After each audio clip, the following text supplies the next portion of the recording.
Sir हमको जरा बता दीजिए, जो बोल सकता है वो बोले। नहीं नहीं, कौन ये क्या चल रहा है, इतना बस बता दीजिए सर, बस इतना सा मुझे बता दीजिए। मैं क्राइम में अभी आप बोल रहे थे ना कि कुछ और चल रहा है, मुझे आई डोंट नो। नहीं नहीं, अभी मैं बाहर से हूँ। नहीं, अभी आपने मुझे बोला कि नहीं बॉडी नहीं है, क्या है सर, बॉडी है कि नहीं है? मेरी ड्यूटी यहाँ पर है आप लोगों को इस बताने के लिए कि आप लोग आगे ना बढ़े, बस यही है। उत्तर प्रदेश की पुलिस तानाशाह हो गई है, उत्तर प्रदेश की पुलिस निर्दयी हो गई है और उत्तर प्रदेश की पुलिस ने किस तरह से रात के अंधेरे में परिवारजनों के बगैर उस बेटी की, हाथरस की बेटी का अंतिम संस्कार कर दिया। रात को 12:45 पर शव पहुंचता है गांव में। गांव वाले अड़ जाते हैं कि हम अंतिम संस्कार नहीं करने देंगे, गाड़ी के आगे लेट जाते हैं, चाहे हमें गोलियां मारो, चाहे हम पर लाठियां चलाओ, लेकिन हम अंतिम संस्कार रात में नहीं होने देंगे। ये गांव वाले अड़ गए, लेकिन उसके बावजूद जो है 2 घंटे तक पुलिस जो है वो अड़ी रही और आखिरकार रात को 2:45 पर पुलिस ने परिवार वालों के बगैर, बगैर उसके मां बाप के, बगैर उसके भाई के, उस बेटी का अंतिम संस्कार कर दिया।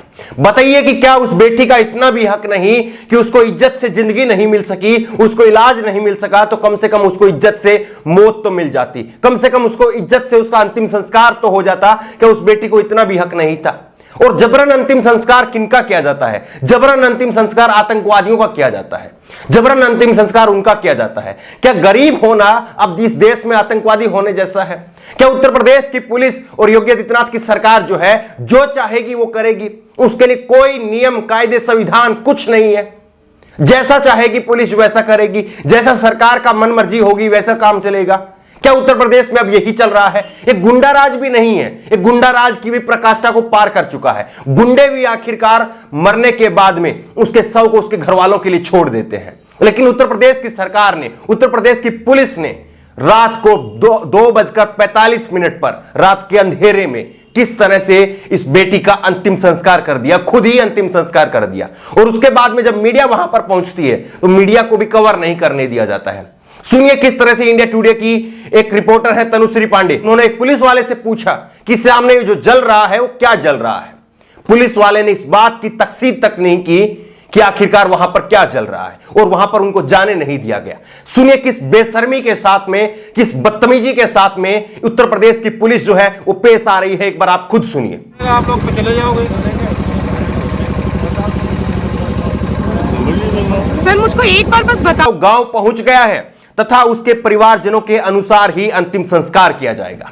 यह हाथरस की पुलिस जो है वो ट्वीट करके कहती है। रात को 12:45 पर शव पहुंचता है, परिवार वाले मिन्नतें करते हैं। सुनिए एक बार इस बेटी की मां को, किस तरह से वो मिन्नतें कर रही है कि मुझे अपनी रस्में जो हैं वो निभा लेने दीजिए, मुझे अपनी बेटी को हल्दी लगा लेने दीजिए, हम अपनी घर से अपनी बेटी की विदाई करना चाहते हैं। लेकिन पुलिस अड़ी रही और रात को ही एम्बुलेंस को सीधा अंतिम संस्कार के लिए ले जाया जाता है शमशान घाट में और वहीं पर अंतिम संस्कार कर दिया जाता है। सुनाराज में भी मरने के बाद में उसके शव को उसके परिवार वालों को सौंप दिया जाता है। लेकिन ये पुलिस का, ये योगी आदित्यनाथ का ये तानाशाही है। देखिए किस तरह से जो है वो उसके परिवार वालों की मर्जी के बगैर जो है उसका अंतिम संस्कार कर दिया गया। किसको बचाना चाह रही है उत्तर प्रदेश की पुलिस?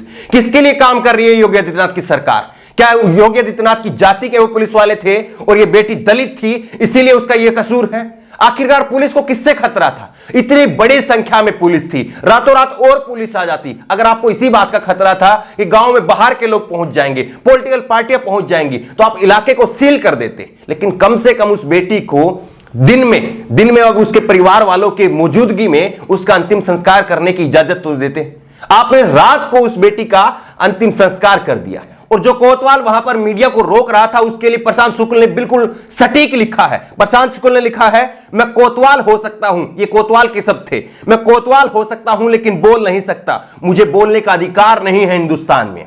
सुनिए और सरकारी बेशर्मी के खिलाफ लिखिए, लिखिए 2 कौड़ी की सरकार के खिलाफ लिखिए, लिखिए अपनी नस्लों के लिए लिखिए, लिखिए अन्याय के खिलाफ लिखिए, लिखिए प्रशासनिक सामूहिक बर्बरता के खिलाफ लिखिए। आवाज उठाइए, अपनी आवाज उठाइए, क्योंकि जिस तरह से तानाशाही पर सरकार उतर गई है, सरकार मनमर्जी तरीके से काम कर रही है और सरकार जो है सारे नियमों को ताक पर रख करके काम कर रही है। क्या यही हिंदुस्तान है?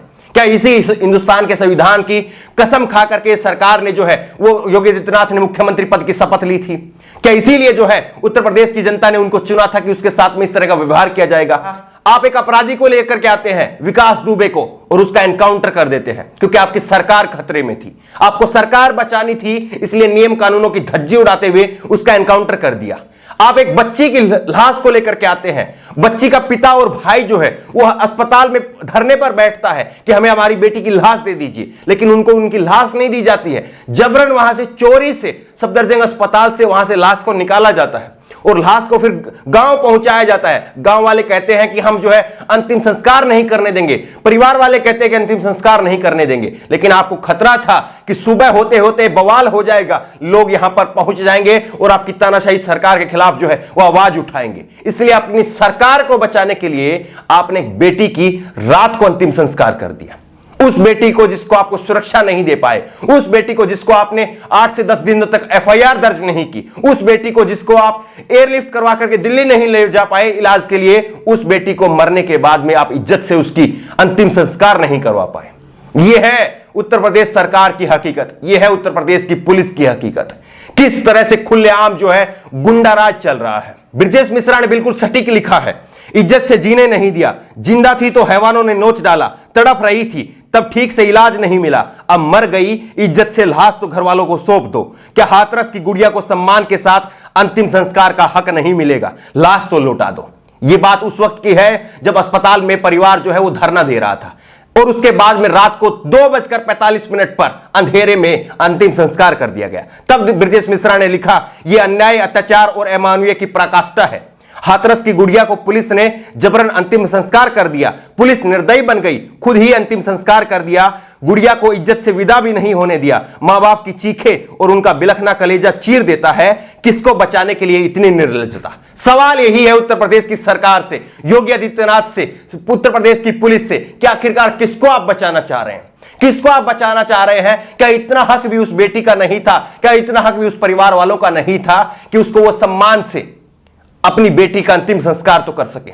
क्या इतनी तानाशाही हो गई है हमारी सरकार और इतनी तानाशाही हो गई है हमारी पुलिस कि वो किसी का भी अंतिम संस्कार जबरन कर देंगे, उसके परिवार वालों के खिलाफ कर देंगे, उनकी धर्म की मान्यताओं के खिलाफ कर देंगे?